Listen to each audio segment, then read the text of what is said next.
Hello there, back again, back in the morning. I may be, excuse me, I need to sneeze, one sec.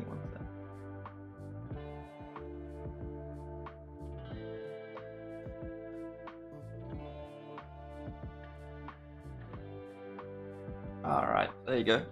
Yeah, I may be in a bit of a food coma. I might have had some scrambled egg on toast with like half a kilogram of cheese in it, so that might have been a bit, maybe too much for the first meal of the day, but there you go. Here we are. I also just recorded some bits of clips from my videos and streams for like 7 or 8 shorts, because excuse me, I think I might try posting shorts every day. I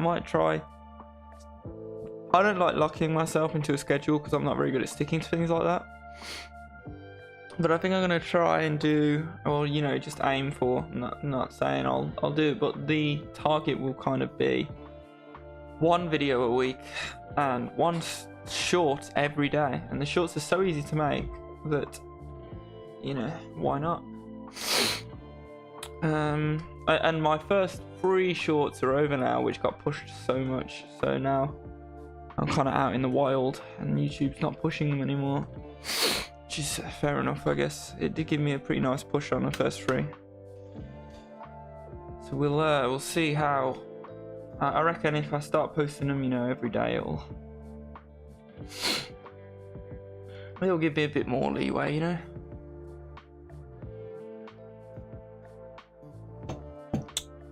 Sorry, I really am in a food coma. That sneeze took it out of me.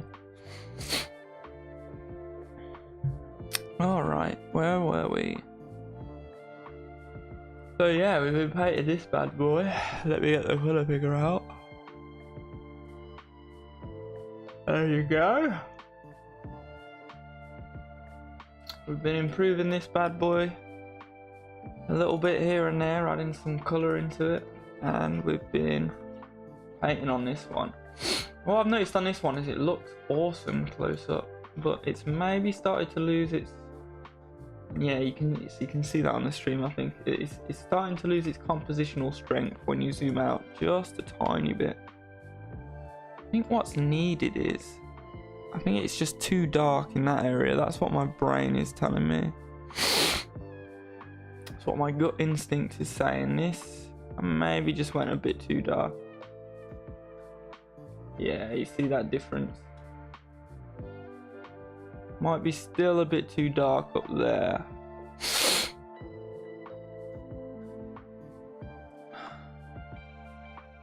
Yeah.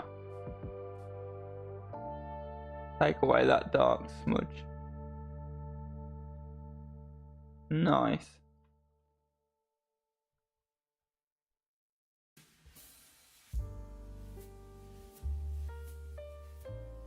This general work with the blur brush can make such a massive amount of difference sometimes. Lovely.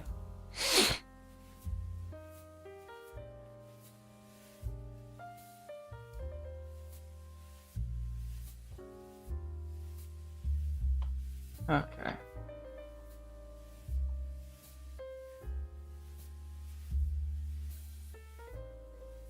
Very dark.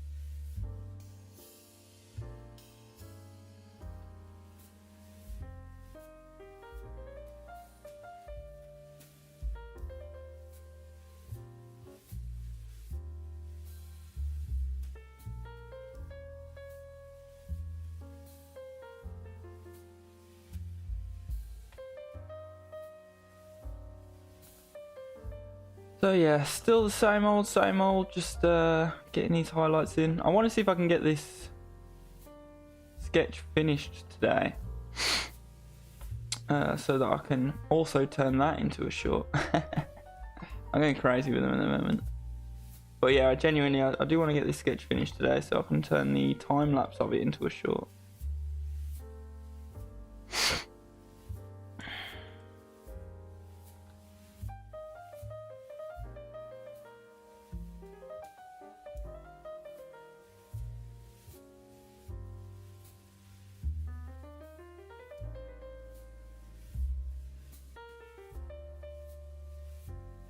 Don't know what influenced me to go straight to the screen today.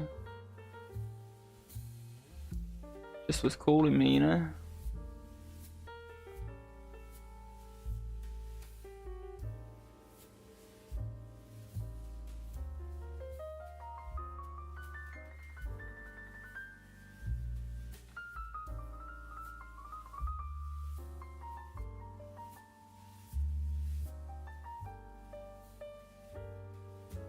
Trying to do some bigger, softer trends.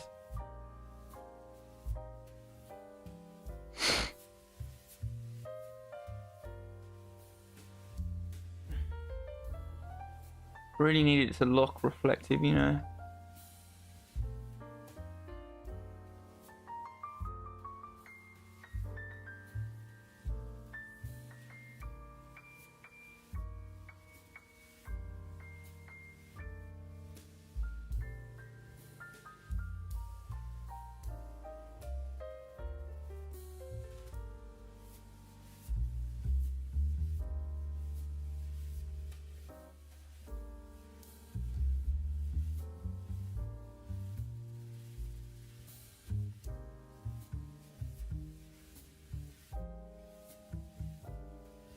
Need to turn the brightness up on my monitor a little bit. Just struggling to see it a bit in the sunlight.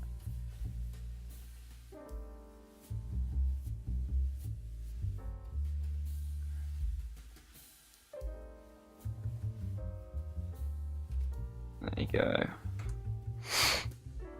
Alright. Yeah, I can see that much better now.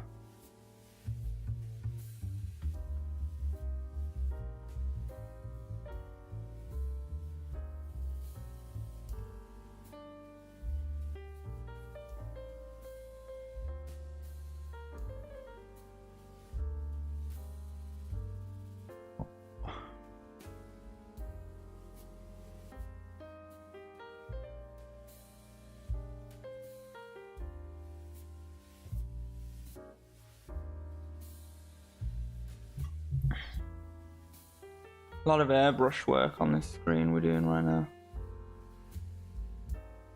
Alright, yeah, you can tell I'm in a bit of a food coma this morning. Need to wake up some.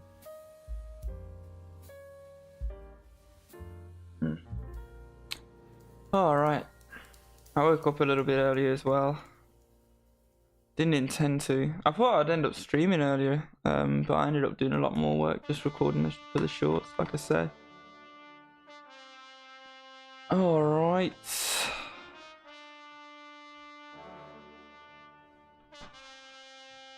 Just give me a chance, bear with me. Alright. I haven't done much work on these controls at all. They really haven't received very much love.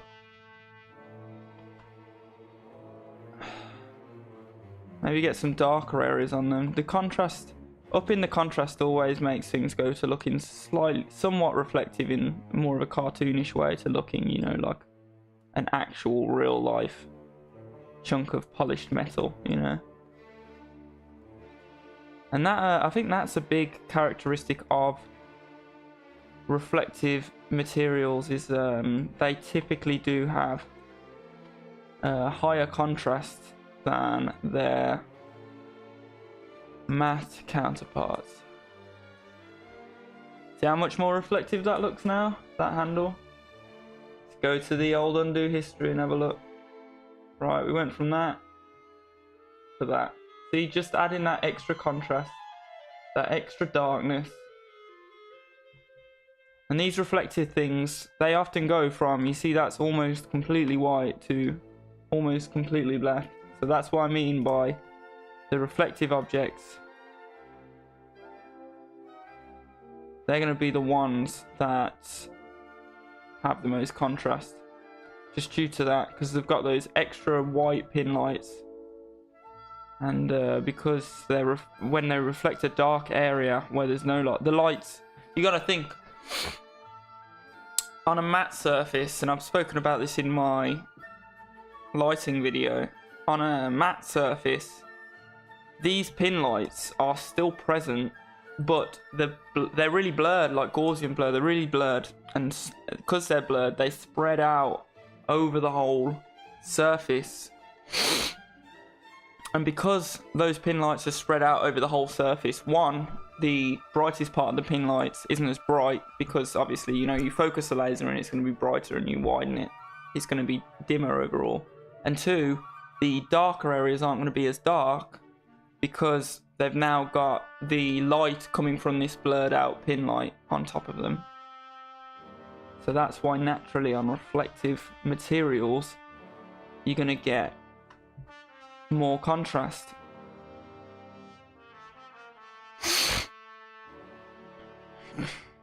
Excuse me one sec, I need to blow my nose.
Yeah, sorry about that. Alright, back to it.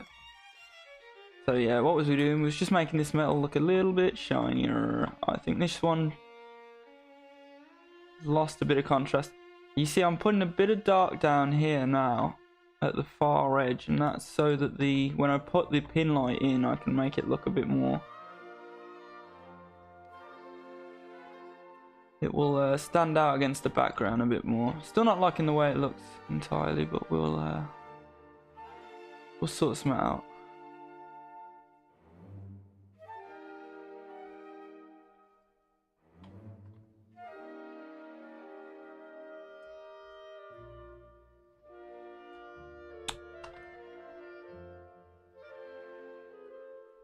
I think that's a little bit more appropriate. I can't really do the donut shape there that I want to do.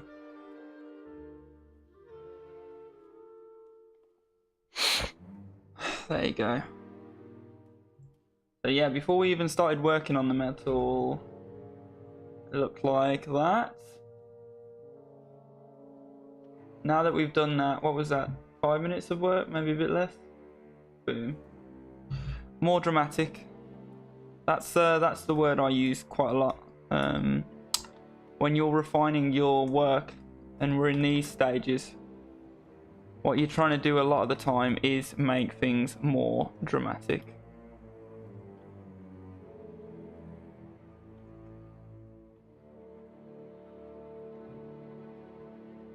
And if some things are too dramatic, those are the things you're going to be trying to make subtle. But that's not really the goal. You want everything to be kind of screaming at the audience. You know? Not in contrast, but in how dramatically it's rendered. Don't make the whole contrast scream at the audience.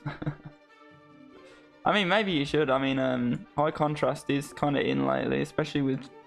You look at YouTube thumbnails now, you'll see that people are... a very common technique is people are just turning the contrast slider. They've got like a picture of their face on the thumbnail, and they've used Photoshop and turned up the contrast slider like so far that it just looks almost like corrupted, you know? Like it looks like deep fried.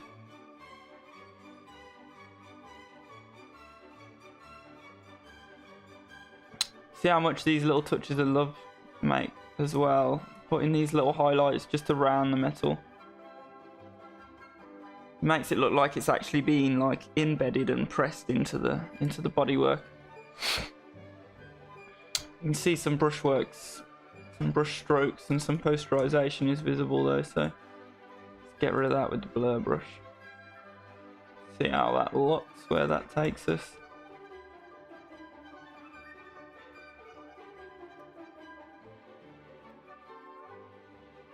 Lovely.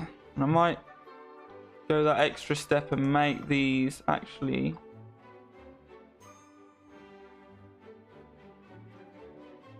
have some highlight to them.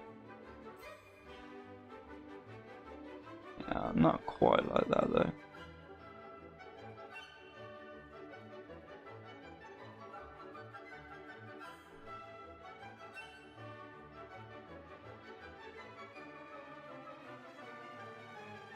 Something a bit like that.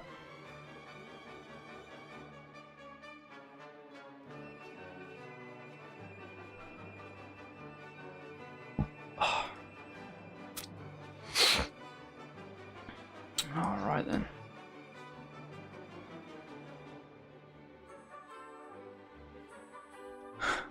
I'm kind of impulsively making this area a bit darker again. Probably should avoid doing that. But I just can't help myself. I think that's about right. Yeah, I kind of look at it between my two monitors. Because obviously my second monitor I've got OBS running. There's a bit of a copy of what's on this main monitor. So I'm kind of... That's the thing as well with digital art. And with just normal art when you're using the internet. Because everything's a photograph. You know, everybody's screen is different. The phone screen's different. Tablet screen's different. People are viewing it on monitor, TV. You know, even between my two monitors, there's quite, you know, a noticeable difference between how my art, even between my two monitors and my phone, which I try to view my artwork on all three. There's always so much difference between them that it's, in the modern day, it's kind of impossible to balance. Well, I guess it's always been this way, but kind of impossible to balance an image so that it looks good on everyone's screen.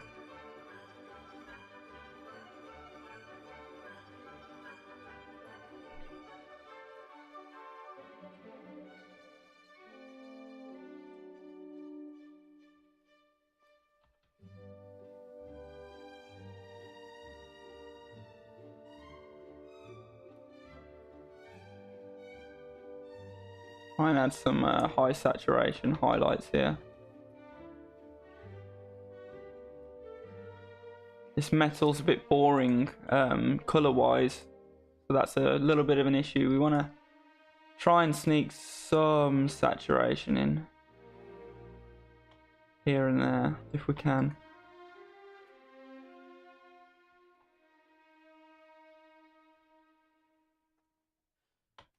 Kind of black and white at the moment.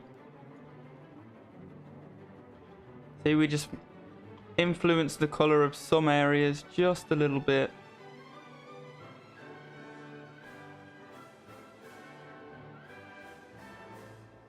Like I say, this style of painting that we're doing here, we're really just trying to sneak as much saturation and as many colors in as we can.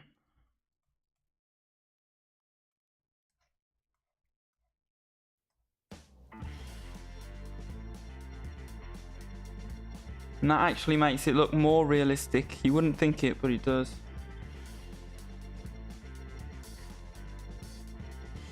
Certainly makes it look more satisfying too.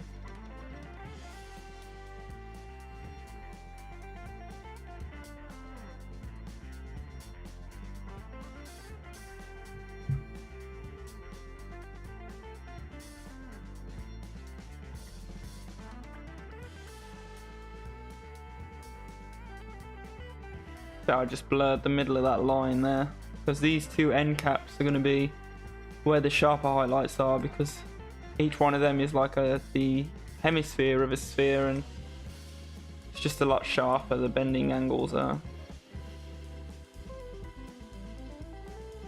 Get the bottom filled in. You can see again how small I tend to work here. We're really working it. This is more like pixel art than anything. I don't think I'm going to make that super dark on the bottom, but I might make it quite dark before the bottom. Then I might even add a bit more of a highlight at the bottom. No, it doesn't contrast well with the background. Something like that.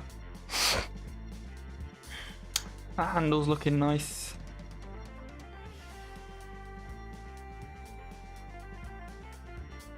Get rid of some of that outline.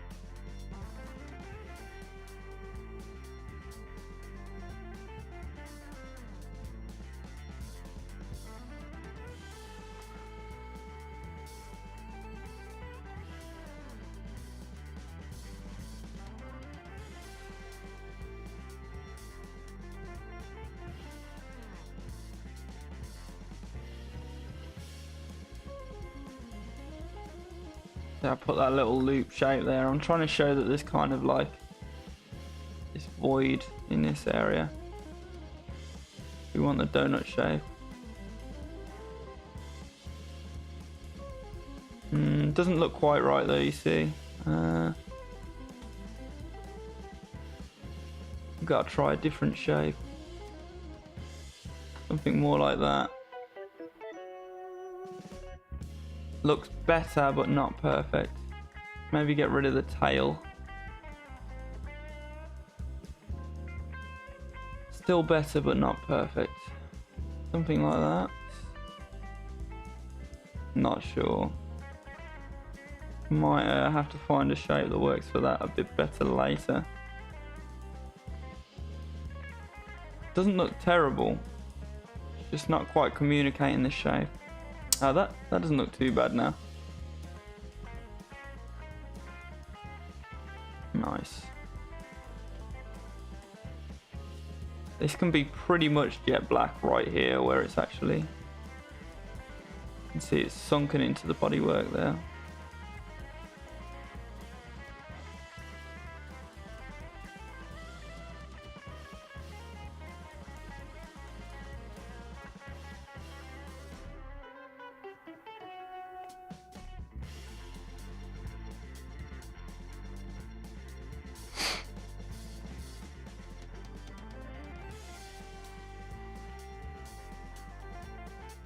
Get the airbrush out, and I'm just going to subtly darken that area there. I think that'll feel right. Something like that. Maybe this area a bit too. And I also thought these spots were a bit too much earlier.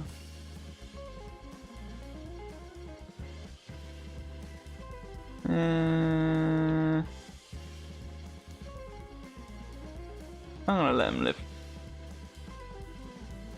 I'll allow it.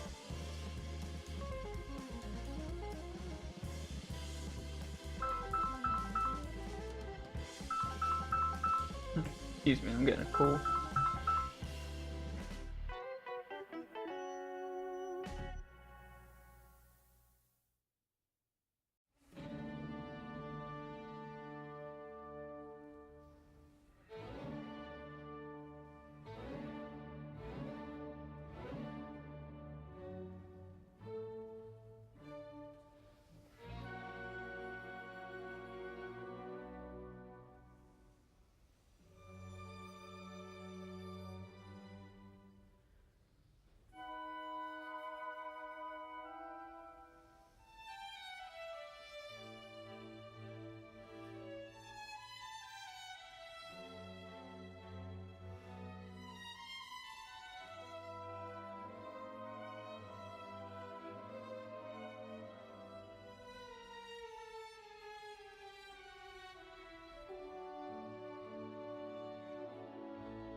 Okay.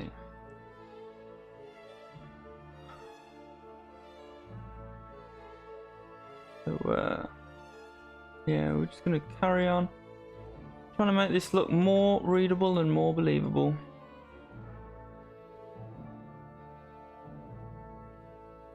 That's the journey and the goal.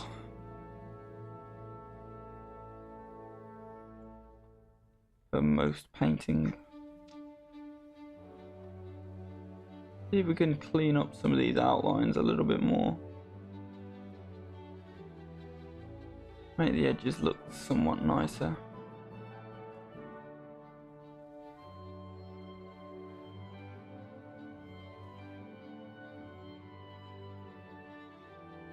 It's hard to do it sometimes because the strokes you use to cover the outline can look different to the item itself. Especially when you're just colour picking them like I am.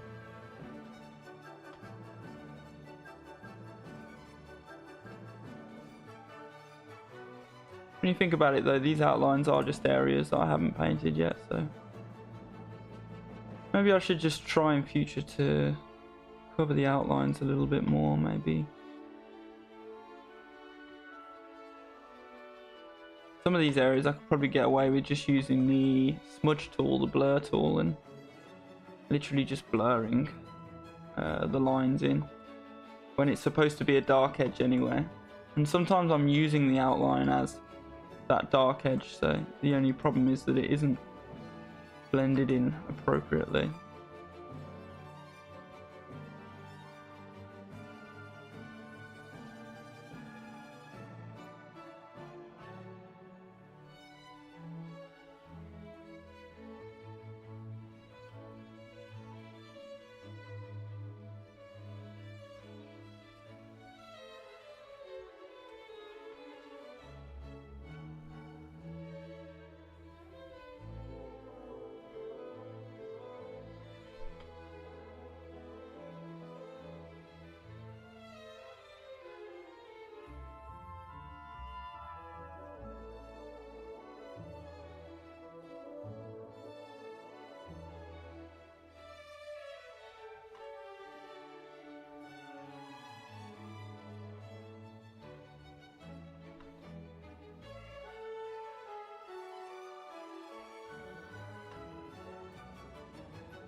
I'm liking the way this metal horn's looking.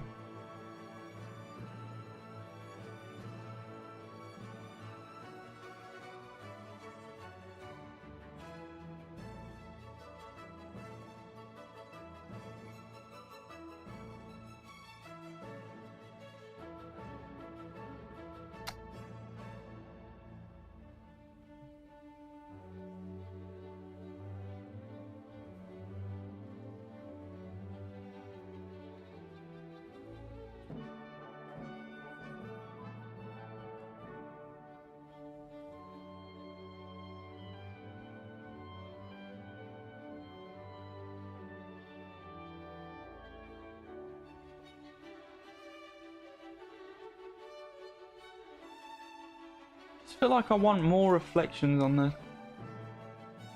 the monitor itself, but I'm really struggling to see where I can work those in.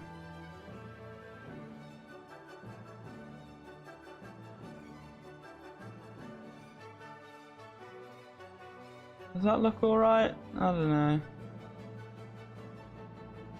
Ones on the edge always look good, but it's hard to get the blurry ones in the center just right, you know.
Oh.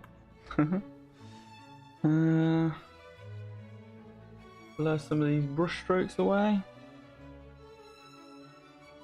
The size of the blur brush that you're using, and like I've already said before, the stroke path of it, and there's a finesse you've got to use, you know, with the blur tool. It's not just randomly blurring stuff. Get rid of some of these remnants of the sketch here.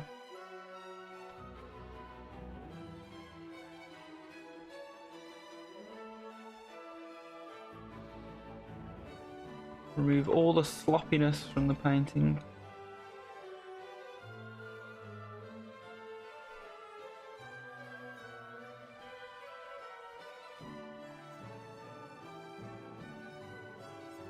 Most tedious part of it all.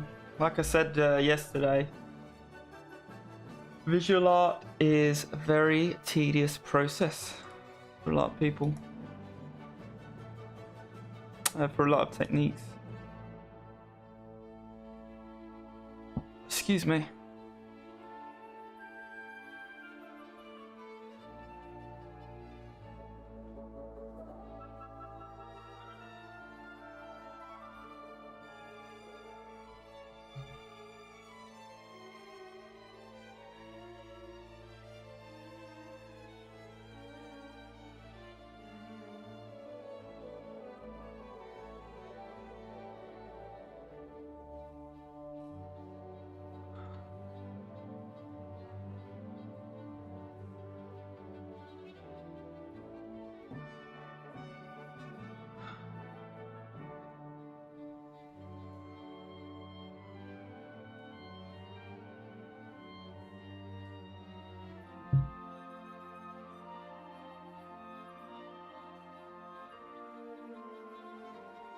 Try and bring these highlights down this edge here.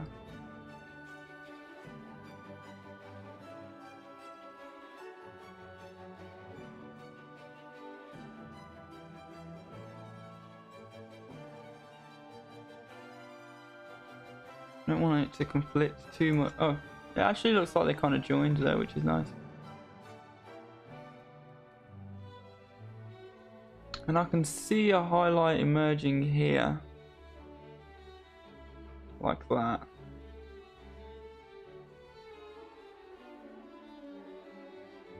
You see I'm making the airbrush bigger and bigger so it's softer and softer as it goes more to the middle. I think these are kind of outlining this shape here.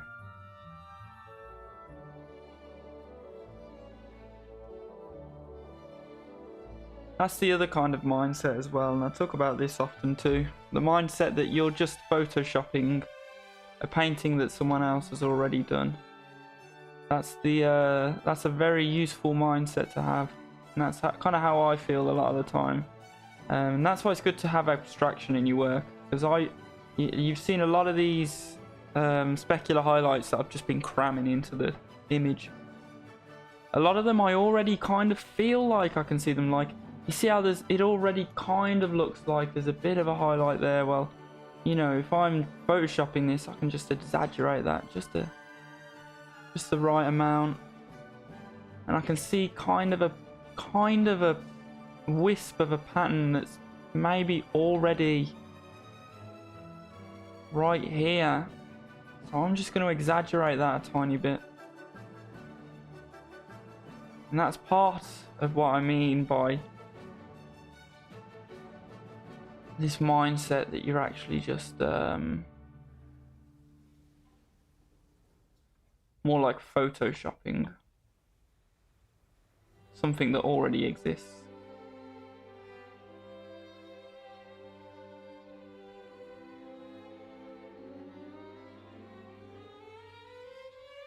I think I've gone overboard there though, just for demonstrational purposes there.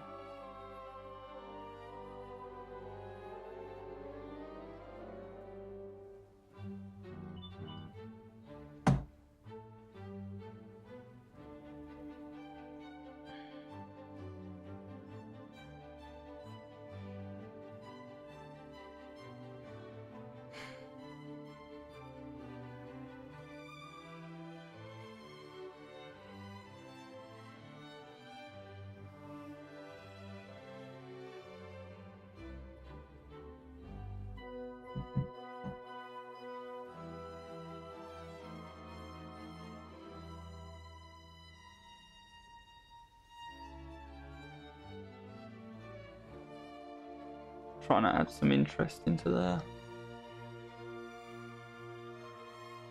Part of the idea of this, and part of the, well, I mean, it wasn't the idea I had before I started doing it like this, but part of what I like about these paintings, and what's become part of the ethos of them, is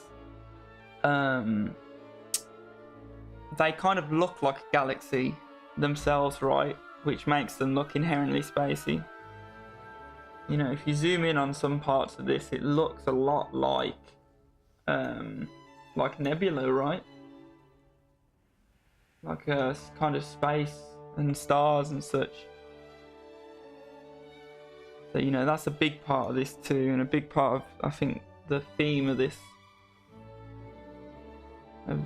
painting style is that everything kind of looks spacey because it literally looks like space and stars and such. And just a little reflection down there.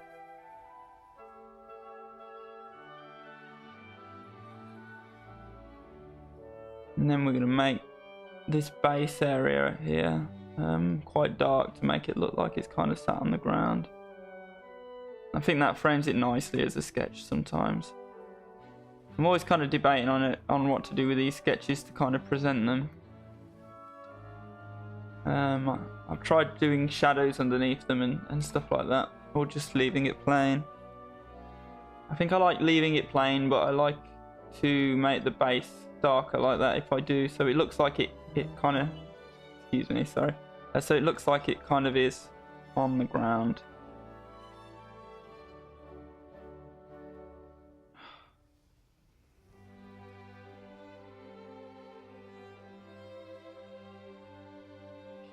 Very nearly ready to call this one done. I could probably work on it for another couple hours, and I probably will, but I might be ready to call this one done for today, and to make the short and to render the time lapse for the short for it, because it doesn't need to be completely done for the time lapse to be good.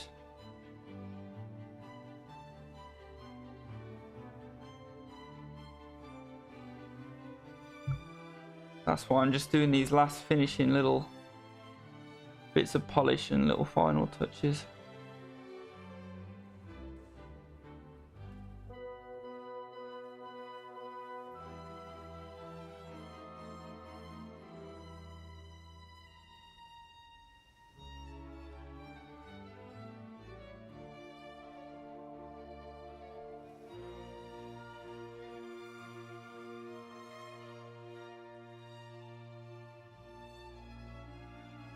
Making sure the silhouette is nice and sharp.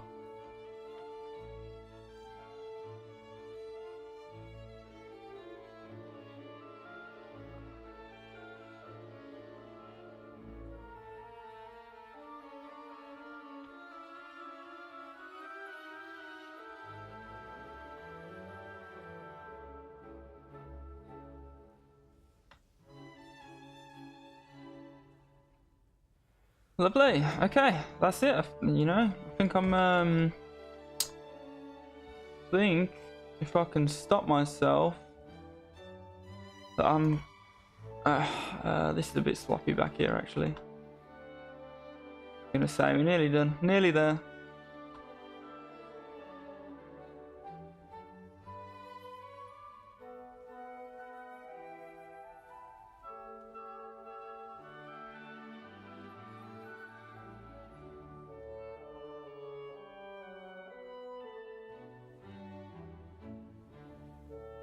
Yeah, I think we're just about ready to call that done.